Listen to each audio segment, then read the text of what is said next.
Assalamualaikum warahmatullahi wabarakatuh.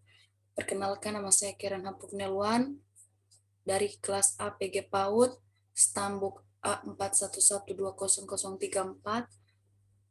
Pada hari ini saya akan membawakan materi karakteristik perkembangan moral dan spiritual anak. Perkembangan moral merupakan proses kepribadian siswa selaku seorang anggota masyarakat dalam berhubungan dengan orang lain, dan spiritual adalah suatu ragam konsep kesadaran individu akan makna hidup yang memungkinkan individu berpikir secara kontekstual dan transformatif sehingga kita merasa sebagai satu pribadi yang utuh secara intelektual, emosional, dan spiritual. Tahapan perkembangan moral. Di sini ada tahapan perkembangan moral menurut Kohlberg. Tahapan perkembangan moral menurut Kohlberg ada 6 tahap. Lalu tahapan perkembangan moral ini dibagi menjadi 3 level. Setiap level akan memiliki 2 tahap. Level yang pertama itu prakonfesional, yang terdiri dari 2 tahap, yaitu menghindari hukuman dan keuntungan minat pribadi. Apa yang dimaksud dengan menghindari hukuman?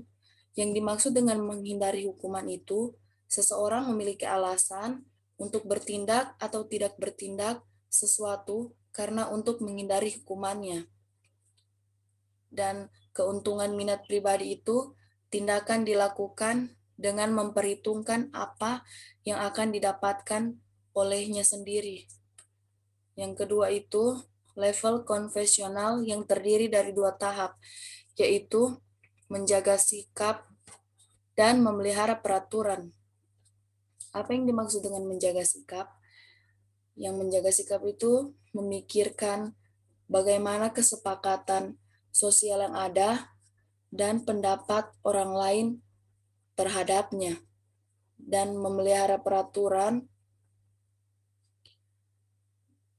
jika peraturan tidak ada yang mematuhinya, maka keadaan akan menjadi kacau karenanya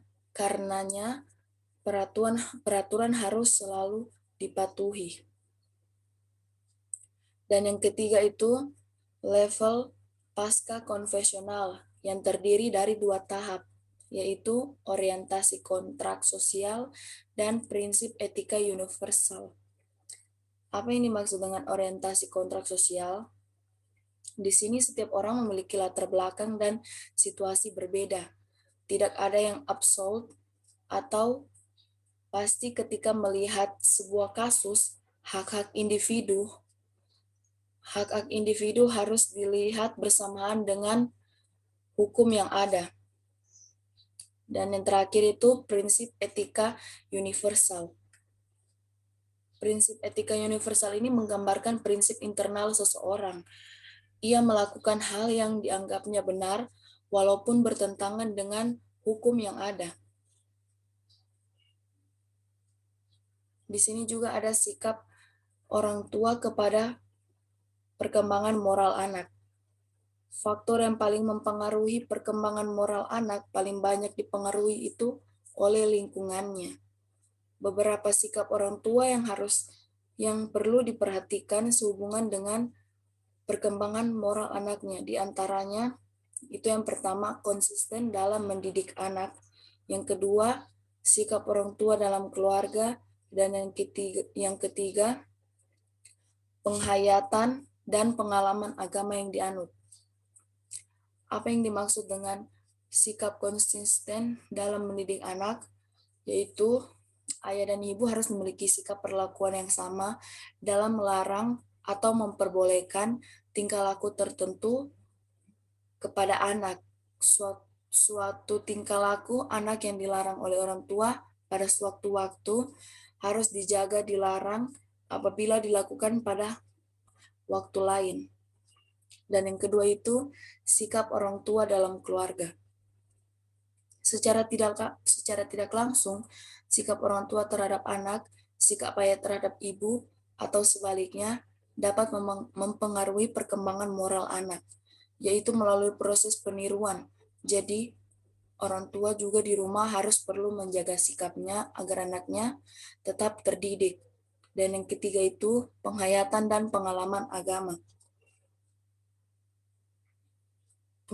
Penghayatan dan pengalaman agama yang dianut. Apa yang dimaksud dengan penghayatan dan pengalaman agama yang dianut? Orang tua merupakan panutan atau teladan bagi anak, termasuk di sini panutan dalam mengamalkan ajaran agama masing-masing. Orang tua yang menciptakan iklim yang religius dengan memberikan ajaran atau bimbingan tentang nilai-nilai agama kepada anak, maka anak akan mengalami perkembangan moral yang baik.